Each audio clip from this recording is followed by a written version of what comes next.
Year one of Falcon Fast is in the books. Bowling Green's fast-tempo offense is gearing up for year two, returning nearly all of its starters, including one of their top receivers, a kid that learned the ropes from a former NFL player that he called Dad.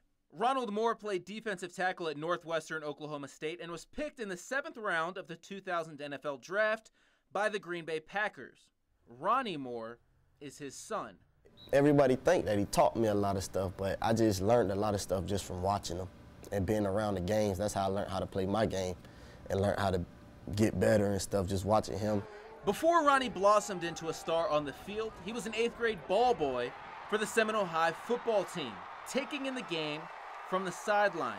I just used to see him like calling stuff, and then I watch what the cornerbacks do, then I watch what the safeties do, then I see what signal he give them, then I go back and try to put everything back together and be like, oh, yeah. Ronnie Moore grew up on that Seminole High field and eventually committed to play for Bowling Green. Even though his dad isn't on the sidelines coaching him anymore, Ronnie can still hear his dad, the coach, yelling in the stands. I told him one time, I was like, hey, listen, I'm not in high school, man. Just let me play. Let me play. Don't come here yelling at the stadium. Before he came up here the first game, I was like, hey, just let me play. Don't come up here all that yelling. Everybody know you my dad. This season, Ronnie won't hear his dad at his games. May 31st, he got a call from his grandfather that would change his life forever. It's 7 o'clock in the morning, so I'm like, man, what you call? He was like, you good? I was like, yeah, I'm asleep.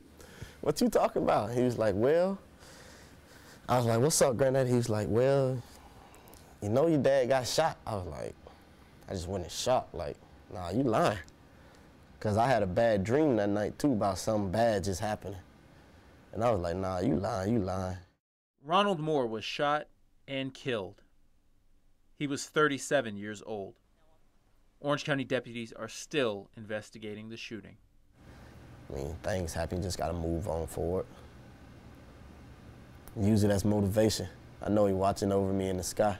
Even with the loss of his father weighing heavy on his heart, Ronnie said that there was never any question whether or not he would play this season. I knew he wouldn't want me to sit out. He wanted me to play. He may have never considered sitting out this season, but when Ronnie Moore got on social media and saw all the support he was getting from friends, family, and fans, he knew that he was making the right decision.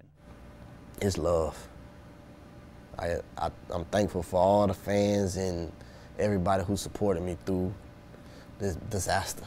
Soon the wide receiver that swears he's 6 feet tall when he's wearing cleats will take the field, ready to attack defenses the way he has for the past 2 seasons. But this season, he'll be doing it for a person who he won't be able to call after the games like he usually does.